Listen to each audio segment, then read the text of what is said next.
Okay, so hello bachcho. I am Alok S. Jha and I would be your faculty for your history optional. Bachcho, we are going to start a new batch, right? From 18th July, right? So, first of all, I want to invite you all to join our batches, right? You can come and you can join our batch, right, in this season. Bachcho, history optional is a very good option for you. You have different options, and history is a very good option for you. I'm telling you why. First of all, I hope I made this point very clear that we are going to start a new batch from 18th July, right? And you know, we are offering concession also, so you can see this. But why I'm saying, I'm suggesting that history is a good optional for you because the kind of question they're asking in history, have you noticed that? अगर आप उन प्रश्नों को देखेंगे बच्चे तो आपको लगेगा कि you have to prepare history properly for your general studies. Yes और नो? आप हिस्ट्री ऑप्शनल रखें या नहीं रखें, अगर आप प्रिलिमिनरी एग्जामिनेशंस के क्वेश्चंस को देखेंगे, हिस्ट्री के क्वेश्चंस को देखेंगे या मुख्य परीक्षा के हिस्ट्री के क्वेश्चंस को देखेंगे, तो आपको ये लगेगा कि हमें एंशिएंट इंडिया या मिडिवल इंडिया या मॉडर्न इंडिया या वर्ल्ड हिस्ट्री हमें पूरी की पूरी तैयार करनी है कि नहीं बच्चे? ये अगर आपका हिस्ट्री ऑप्शनल ना भी हो तो भी आपको ये सारी चीजें बहुत अच्छी तरीके से तैयार करनी है. तो मेरा पॉइंट ये है कि अगर आपको अपने जीएस के लिए एंशिएंट भी तैयार करनी है, मिडिवल भी तैयार करनी है, मॉडर्न भी तैयार करनी है और वर्ल्ड हिस्ट्री भी तैयार करना है, तो हिस्ट्री ऑप्शनल राइट अगर आप रखते हैं तो आपका मोर देन 60% काम तो हो जाता है. I hope you are getting my point. You are preparing history optional और not? You are already prepared for history optional, है कि नहीं बच्चे?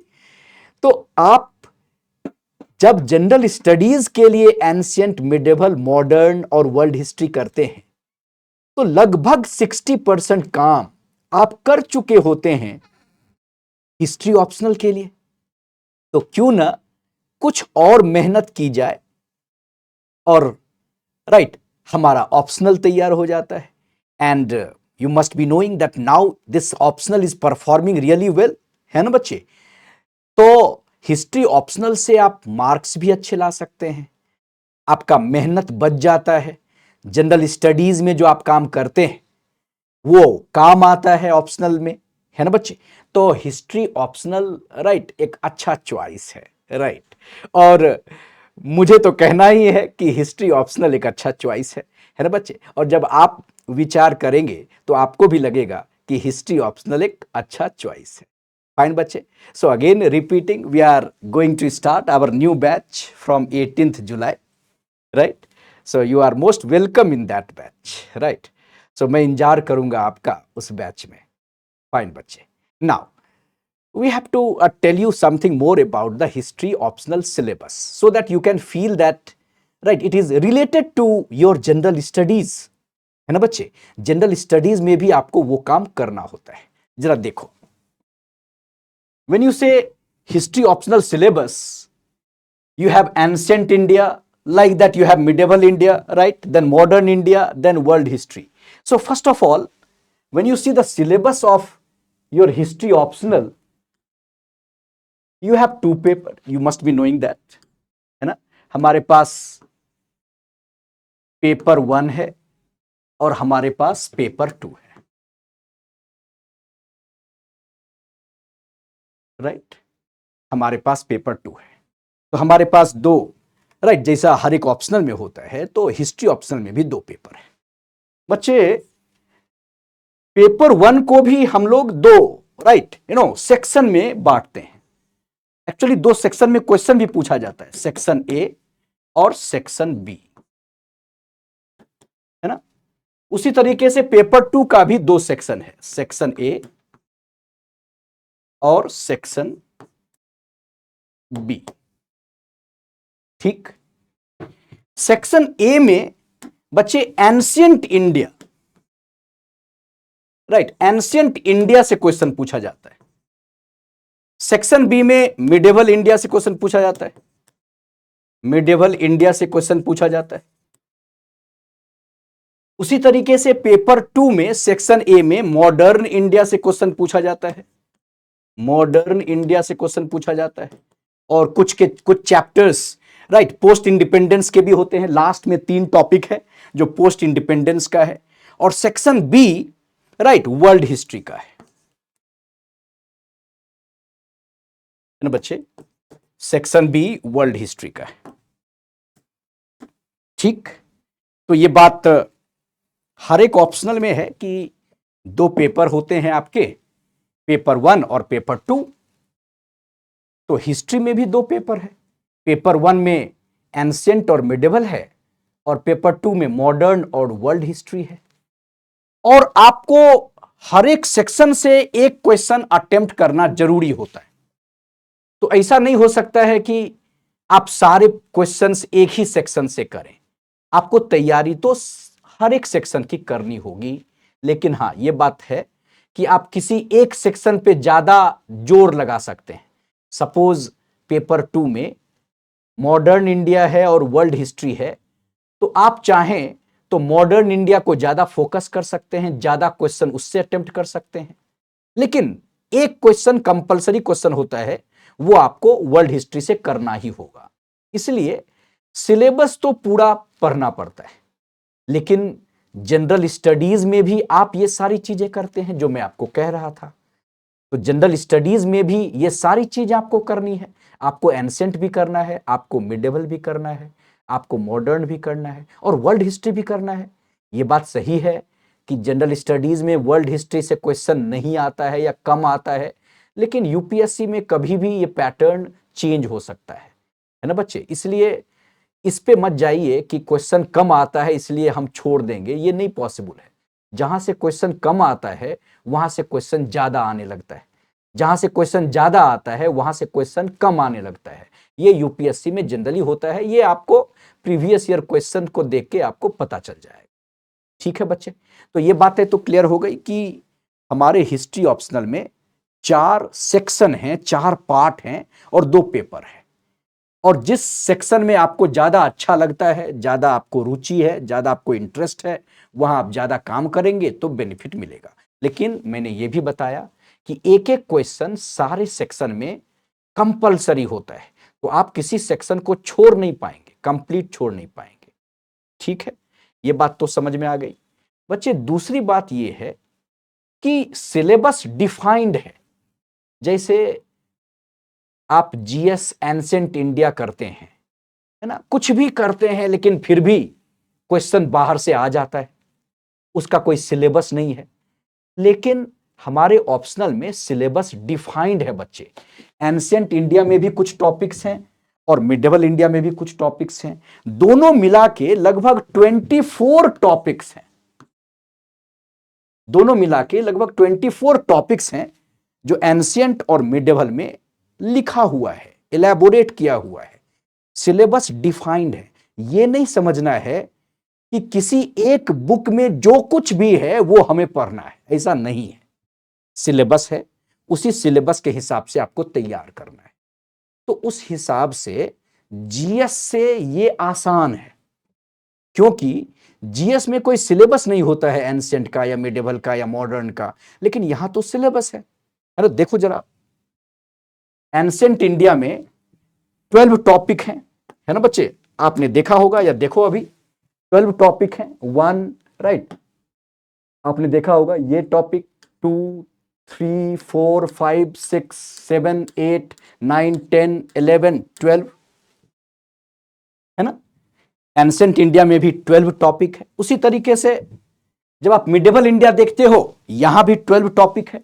तो टोटल 24 टॉपिक्स आपके पेपर 1 में है। इलेबोरेट किया हुआ है बच्चे। कुछ लोग कहते हैं कि हिस्ट्री ऑप्शनल का सिलेबस बहुत ज्यादा बड़ा है, इसलिए ज्यादा बड़ा दिखता है आपको क्योंकि ये इलेबोरेट किया हुआ है। अगर वो कुछ नहीं लिखते, कुछ इलेबोरेट नहीं करते तो सिलेबस छोटा दिखता आपको, है ना बच्चे।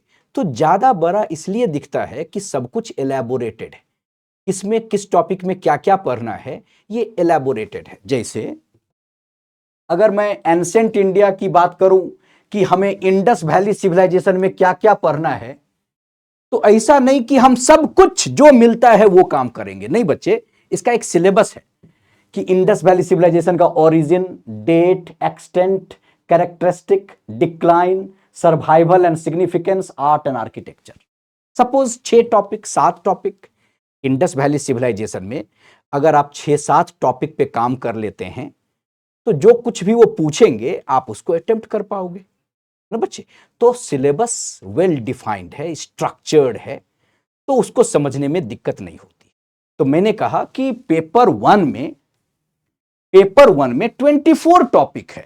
एंसेंट इंडिया के 12 टॉपिक्स हैं और मिडेवल इंडिया के 12 टॉपिक हैं।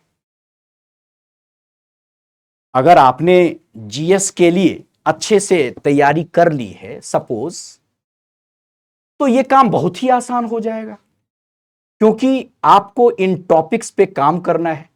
इन टॉपिक्स को अपने मेन एग्जामिनेशन के लिए अरेंज करना है ना बच्चे। ऑप्शनल तो मेन एग्जामिनेशन के लिए होता है, प्रीलिम्स के लिए तो होता नहीं है। और अगर आप इन टॉपिक्स को, एंशिएंट मिडेवल को मेन एग्जामिनेशन के लिए भी तैयार कर लेते हो तो एक फायदा है, प्रीलिम्स में आपकी समझबूझ ज्यादा बेटर होगी, है ना बच्चे। तो ये फायदा है कि अगर आप तैयार करते हो तो आपको पक्का एडवांटेज है प्रीलिम्स एग्जामिनेशन में, है ना बच्चे। मैं ये नहीं कहता हूं कि क्वेश्चंस अगर ऑप्शनल की तैयारी की जाए तो जीएस का क्वेश्चन आसान लगने लगता है। आसान भले ना लगे लेकिन समझ में ज्यादा आता है, आप ज्यादा राइट अच्छी तरीके से उसको मैनेज कर पाओगे, शायद आपका दिमाग ज्यादा चले उस क्वेश्चन में, है ना बच्चे। तो ऑप्शनल रखने से तो एडवांटेज है ही, आपकी समझ बुझ ज्यादा हो ही जाती है ना बच्चे। और ऐसा नहीं है कि ऑप्शनल का मतलब ज्यादा इंफॉर्मेशन है ना बच्चे। नए नया राइट जब हम लोग नया नया तैयारी करते हैं तो ये समझते हैं कि जीएस में जो करते हैं उससे और डिटेल्स में होता है ऑप्शनल। नहीं, डिटेल्स में ज्यादा ऑप्शनल नहीं होता है, लेकिन हां ज्यादा डायमेंशन होता है ना बच्चे। ऐसा नहीं है कि ज्यादा इंफॉर्मेशन ऐड करना पड़ता है, ऐसी बात नहीं है, बिल्कुल नहीं है। मैं बताऊं आपको कि ऑप्शनल करते वक्त आपको ज्यादा आसान लगेगा हिस्ट्री, क्योंकि यहां इंफॉर्मेशन का खेल नहीं है, यहां पर फैक्ट्स का खेल नहीं है।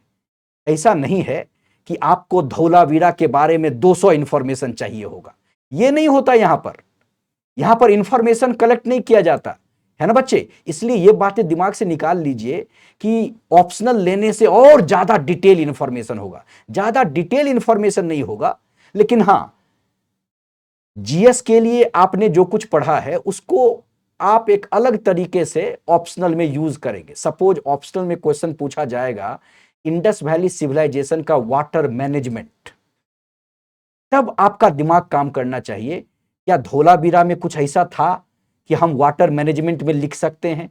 क्या लोथल में कुछ ऐसा था कि हम वाटर मैनेजमेंट में लिख सकते हैं? है ना बच्चे। तो इंफॉर्मेशन ज्यादा नहीं चाहिए होता है, लेकिन हां उस इंफॉर्मेशन का यूज ज्यादा होगा, उसको ज्यादा हम रिलेट कर पाएंगे, है ना बच्चे। तो एक कहानी ज्यादा बनानी होगी राइट ऑप्शनल के लिए, यह बात ठीक है। तो मैंने आपसे बताया कि हिस्ट्री ऑप्शनल के पेपर 1 में 2 पार्ट होते हैं, 2 सेक्शन होते हैं, एक एंशिएंट और एक मिडेवल, और टॉपिक्स डिफाइंड है। 24 टॉपिक, 24 टॉपिक्स हैं एंशिएंट और मिडेवल में, और हर एक टॉपिक में लिखा हुआ है हमें केवल वो काम करना है, हमें केवल वो काम करना है। उसी तरीके से पेपर 2 में भी टॉपिक्स डिफाइंड है। जरा देखो बच्चे, पेपर 2 में भी आप देखोगे की टॉपिक्स डिफाइंड हैं। मॉडर्न इंडिया में 15 टॉपिक्स हैं और वर्ल्ड हिस्ट्री में right rest of the topic हैं। तो टोटल 27 टॉपिक्स हैं राइट पेपर 2 में। सो पेपर 2 में टॉपिक्स कितने हो गए? 27। मॉडर्न इंडिया में ज्यादा है, यहां पर 2-3 टॉपिक पोस्ट इंडिपेंडेंस से भी है और फिर वर्ल्ड हिस्ट्री है। तो हिस्ट्री ऑप्शनल का सिलेबस जैसा कि बाकी ऑप्शनल में होता है वेल डिफाइंड है, प्रॉपरली स्ट्रक्चर्ड है, सभी चीजें क्लियरली लिखी हुई हैं, तो इसमें कोई दिक्कत नहीं होती है ना बच्चे? फाइन, ये बात समझ में आ रही है। तो मैंने आपको सिलेबस के बारे में बताया और मैंने बताया कि चाहे वो एंशिएंट हो या मिडिवल हो या मॉडर्न हो या वर्ल्ड हिस्ट्री हो, टॉपिक्स क्लियरली लिखी हुई हैं, एलैबोरेट की गई हैं। कोई भी आप टॉपिक लेंगे, अगर सपोज इंडस्ट्रियलाइजेशन लेंगे तो इंडस्ट्रियलाइजेशन में क्या क्या टॉपिक पढ़ना है हमें, राइट हमें क्लियरली लिखा हुआ है। हमें केवल उस टॉपिक पे प्रिपेयर करना है, हमें केवल उस टॉपिक पे प्रिपेयर करना है। ठीक, तो मैंने अभी तक आपको क्या बताया? मैंने बताया कि हिस्ट्री ऑप्शनल का सिलेबस कवर करना बहुत डिफिकल्ट नहीं है। हम ऑलरेडी इन सारे टॉपिक्स को जीएस में पढ़ते हैं बच्चे।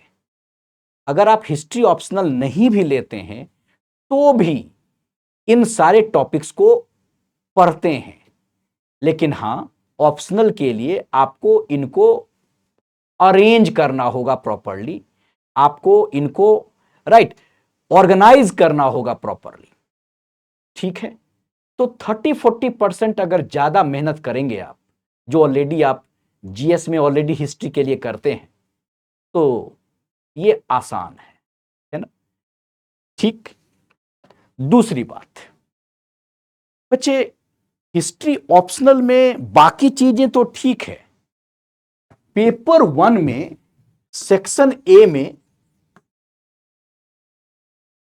सेक्शन ए में एंसेंट में, जिसको हम एंसेंट कहते हैं, एक क्वेश्चन पूछा जाता है जो बहुत इंटरेस्टिंग होता है। वो होता है बच्चे मैप बेस्ड क्वेश्चन, है ना? वो होता है मैप बेस्ड क्वेश्चन और ये सबसे इंटरेस्टिंग पार्ट है और ये सबसे राइट डराने वाला भी पार्ट हो सकता है। कुछ लोग जो डर जाते हैं वो इस पार्ट से डर जाते हैं। बच्चे, इंडिया का एक मैप दिया जाता है, उसमें इंडिकेट कर दिया जाता है, 20 साइट्स इंडिकेट कर दिए जाते हैं। सपोज 1, 2 ऐसे 20 साइट्स होंगे जो उस पे मार्क किए होंगे और हर एक साइट पर एक इंडिकेशन होगा। सपोज लिखा होगा हड़प्पन साइट, है ना? तो गुजरात में किसी खास जगह पर आपको दिखेगा नंबर 1 और ये हड़प्पन साइट है। आपको क्या करना होता है? आपको उसको पहचानना होता है, रिकॉग्नाइज करना होता है। आपको मार्क नहीं करना होता है। मेरी बात ध्यान से सुनिए, आपको मैप मार्क नहीं करना है। आपको मैप में मार्क किया हुआ जो राइट जो साइट है उसको पहचानना है और वहां पर आपको हिंट दिया होता है कि ये टेम्पल साइट है, ये हड़प्पन साइट है, ये मेगालिथिक साइट है। आपको पहचानना है कि अच्छा गुजरात में ये हड़प्पन साइट है तो इस साइड है तो लोथल होगा, यहां है तो राइट धोलावीरा होगा। आपको पहचानना होता है कि ये कौन सा साइट होगा और उसके ऊपर 30 वर्ड्स लिखने होते हैं। इस साइट को आपको पहचानना होता है और इस साइट के ऊपर 30 वर्ड्स लिखने होते हैं। बस 30 वर्ड्स आपको लिखना होता है कि ये साइट कहां है, ये क्यों प्रसिद्ध है, इसमें कोई खास विशेषता है। बस 30 वर्ड्स लिखना होता है उसके ऊपर। इस तरीके से 20-20 साइट दिए होते हैं। 1-2 करंट अफेयर्स का भी हो सकता है, नहीं भी होता है। 1-2 हेरिटेज साइट भी हो सकता है, नहीं भी होता है ना बच्चे? तो जनरली एंशियंट इंडिया से एक साइट को जो मैप बेस्ड होता है वो आपको रिकॉग्नाइज करना होता है, पहचानना होता है और उस पर 30 वर्ड्स लिखना होता है। तो पेपर 1 का सेक्शन ए का ये वाला जो क्वेश्चन होता है बच्चे, ये सबसे पॉपुलर क्वेश्चन होता है, ये सबसे चैलेंजिंग क्वेश्चन होता है। और जिसने इसे कर लिया समझो कि वो आईएएस बन गया, है ना बच्चे। क्योंकि अगर आपने सही रिकॉग्नाइज कर लिया और 30 वर्ड्स लिख दिया तो इसमें आपको 80% मार्क्स भी मिल सकते हैं। क्या बच्चे, ये हो सकता है कि नहीं हो सकता है? अगर आपने सही से उसको रिकॉग्नाइज कर लिया और उसके ऊपर 30 वर्ड्स आपने लिख दिया तो 80% मार्क्स अगर मैप वाले क्वेश्चन में आपके आ गए तो समझो कि आपका काम हो गया। बाकी क्वेश्चंस में अगर आप थोड़ा बहुत राइट कम भी ला रहे हो तो ये मैनेज कर देगा और ये आपके सिलेक्शन में इंपॉर्टेंट रोल प्ले करेगा। लेकिन दूसरी तरफ अगर आप इसे नहीं कर पाओगे तो मार्क्स डाउन भी हो सकता है ना। तो क्लासेस में या हिस्ट्री ऑप्शनल की तैयारी करते वक्त हमारी स्ट्रेटजी क्या होगी? हमारी बच्चे पहली स्ट्रेटजी होगी कि हम map based question ancient India का जो होगा उसको बहुत सीरियसली लेंगे। ठीक, हम थीम बेस्ड प्रिपेयर करेंगे, थीम बेस्ड। सपोज हम जब लोअर पैलोलिथिक की बात करेंगे तो हम लोअर पैलोलिथिक साइट को मैप पे देख लेंगे, हम उसकी प्रैक्टिस कर लेंगे बच्चे, है ना। आपसे मैं करवाऊंगा, मैं आपको कहूंगा कि आप ये खोजो कहां है ना। मैं बताऊंगा आपको कि ये प्लेस आपको देखना है कि ये कहां है, मार्क करना है। हम उस पर टाइम देंगे बच्चे। ऐसा नहीं कि एक रेडीमेड मटेरियल आपको दे दिया कि आप रिवाइज कर लो और आपका हो जाएगा। नहीं नहीं, हम लोग क्लास में जब भी हम लोग उस थीम की बात करेंगे तो हम लोग क्लास में उस साइट की बात करेंगे, है ना बच्चे।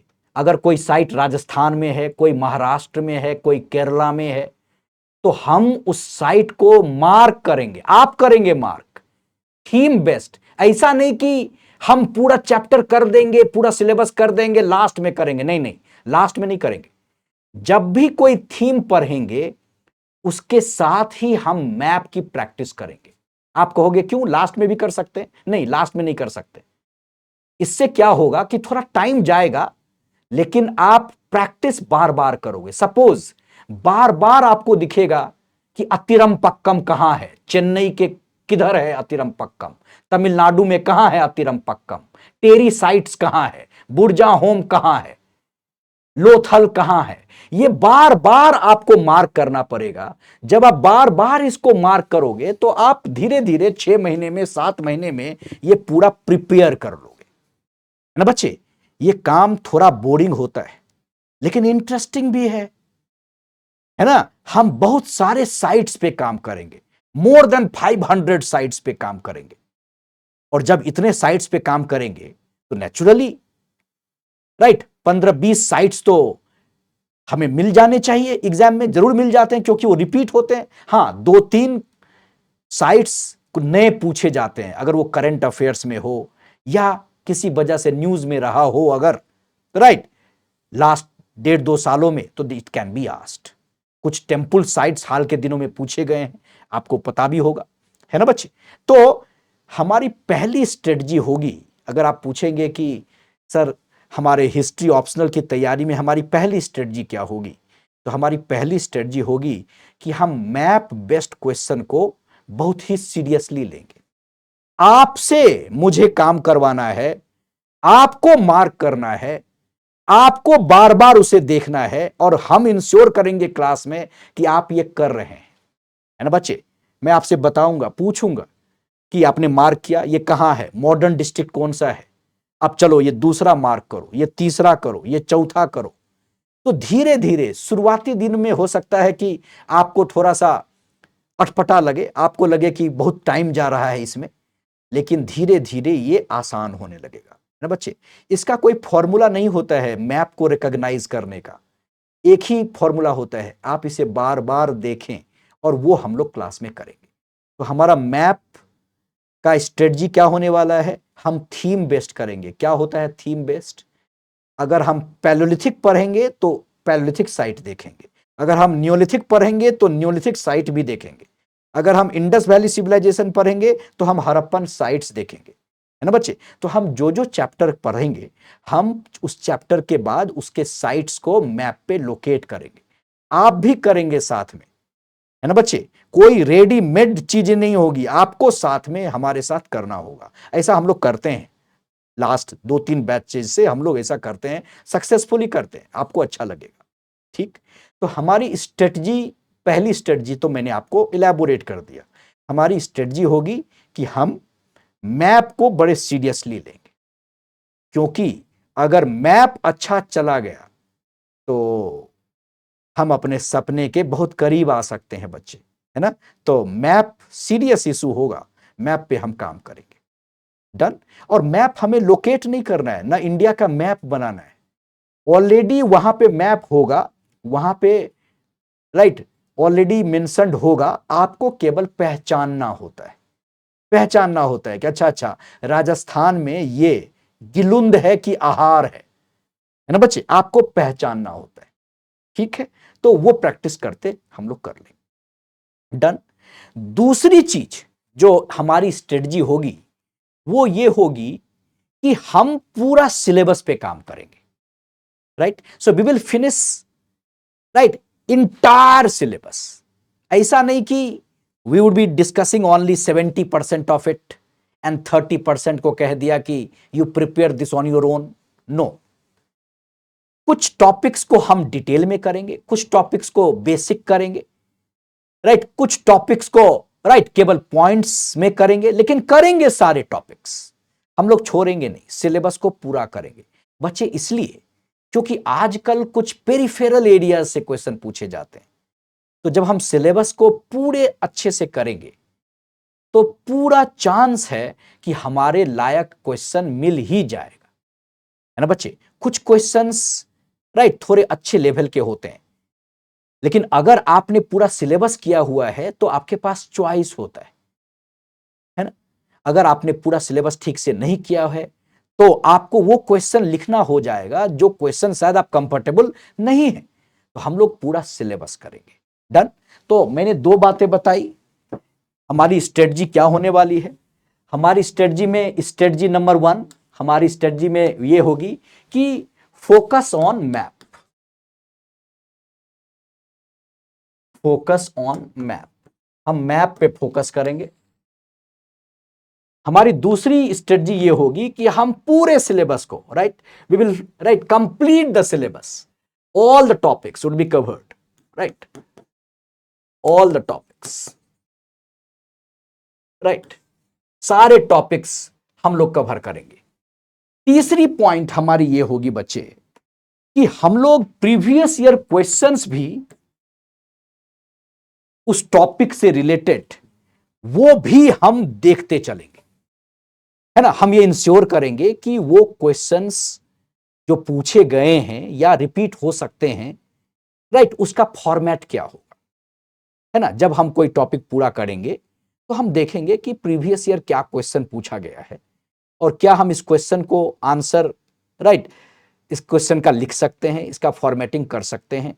तो हम इसका फॉर्मेटिंग भी करेंगे, राइट। तो हम प्रीवियस ईयर क्वेश्चन को भी देखते रहेंगे।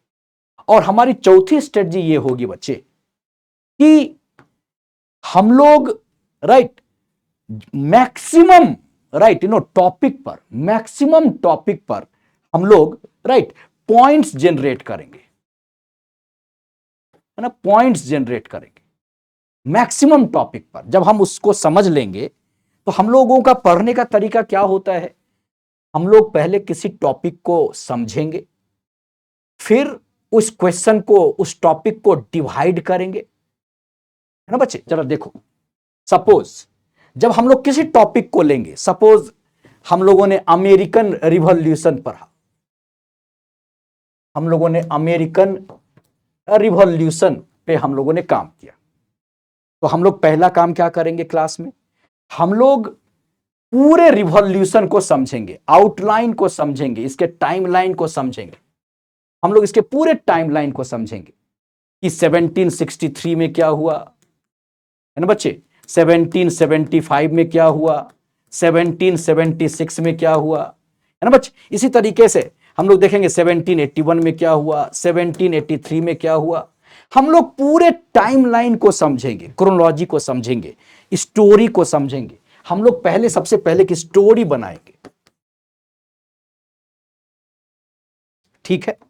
ये स्टोरी बनाना इसलिए जरूरी होता है क्योंकि अगर आपने एनसीईआरटी नहीं पढ़ी है या आपको बहुत क्लैरिटी नहीं है इस टॉपिक की, तो आपको एक आइडिया लग जाए, है ना बच्चे। तो स्टोरी पहले समझ लेंगे, बच्चों वाली बात करेंगे, स्टोरी पहले समझ लेंगे, इसकी क्रोनोलॉजी को समझ लेंगे। ये पहला काम होगा। फिर दूसरा काम क्या होगा बच्चे, दूसरा काम क्या करेंगे, ये स्टेप 1 होगा, ये होगा स्टेप 1। स्टेप 2 क्या होगा बच्चे, स्टेप 2 होगा, इसको डिवाइड करेंगे सब टॉपिक में कि अमेरिकन रिवॉल्यूशन से क्या क्या क्वेश्चन पूछ सकता है। तो सब टॉपिक 1, सब टॉपिक 2, सब टॉपिक 2, सब टॉपिक 3, है ना। इस तरीके से हम लोग इस टॉपिक को अलग अलग सब टॉपिक में बांट लेंगे। जैसे अगर आप समझ पाए तो जैसे क्वेश्चन पूछ सकता है कि how mercantilism prepared the base for American revolution, ये भी क्वेश्चन पूछ सकता है। पूछ सकता है कि how 7 year war prepared the background for American revolution, ये भी क्वेश्चन पूछ सकता है।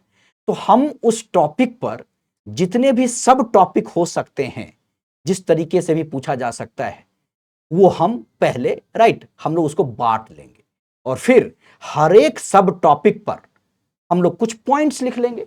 हर एक सब टॉपिक पे हम क्या करेंगे, स्टेप 3 क्या होगा बच्चे, स्टेप 3 क्या होगा कि हम हर एक सब टॉपिक पर कुछ पॉइंट्स मेंशन कर लेंगे, ताकि अगर ये पूछा जाए तो ये पॉइंट हेल्प करे, ये पूछा जाए तो ये पॉइंट हेल्प करे, ये पूछा जाए तो ये पॉइंट हेल्प करे। तो इसी तरीके से हम लोग हर एक सब टॉपिक पर कुछ पॉइंट्स हमारे पास होने चाहिए, ताकि हम जल्दी से जल्दी रिवाइज कर पाए, है ना। जो कुछ भी मेन पॉइंट्स होगा वो हमारे पास होना चाहिए, किसी भी सब टॉपिक पर। तो अगर ये हमारे पास है तो हम बिल्कुल अच्छी तरीके से हम लोग अपने क्वेश्चंस को मैनेज कर लेंगे, है ना बच्चे। तो अगर आपके पास स्टोरी हो, आउटलाइन हो, टाइमलाइन हो, है ना बच्चे, अगर आपके पास आपने मैप पे फोकस किया हुआ हो, अगर आपने पूरा सिलेबस कवर किया हुआ हो, अगर आपने प्रीवियस ईयर क्वेश्चन को देखा हुआ हो और आपके पास सारे पॉइंट्स हों ताकि आप बड़े जल्दी से रिवाइज कर लें, है ना बच्चे। हिस्ट्री में तो बहुत सारी चीजें होती है, ऐसी ऐसी किताबें हैं जो कि 2-2 हजार पेजेस की हैं, तो रिवीजन करना बहुत डिफिकल्ट हो जाता है ना बच्चे। इतना ज्यादा मैटर है, इतना ज्यादा इंफॉर्मेशन है कि रिवीजन करना बहुत डिफिकल्ट हो जाता है, टायरिंग हो जाता है, बोरिंग हो जाता है। तो अगर हमारे पास कहानी हो, पॉइंट्स हो, प्रीवियस ईयर क्वेश्चंस का एक फॉर्मेट हो, तो हम बहुत जल्दी से इसको रिवाइज कर पाएंगे और फिर खूब सारा क्वेश्चन का प्रैक्टिस करेंगे। और अगर इतना करेंगे तो हमें कोई नहीं रोक पाएगा, है ना बच्चे। तो मैं आज बहुत ज्यादा डिटेल्स में बात नहीं करना चाहता था, मैं केवल आपको बताना चाहता था कि हम लोग क्या क्या हिस्ट्री ऑप्शनल में करेंगे, क्लास में क्या क्या करेंगे, है ना बच्चे, सिलेबस क्या क्या है। आज आपसे मिलना भी चाहता था, तो मुझे पूरी आशा है कि हम लोग साथ मिलेंगे, साथ चलेंगे, तो all the best and see you in our classroom. Thank you.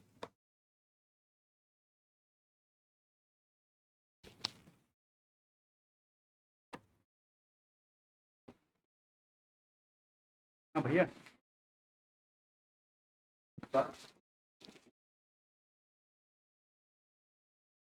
क्या हुआ?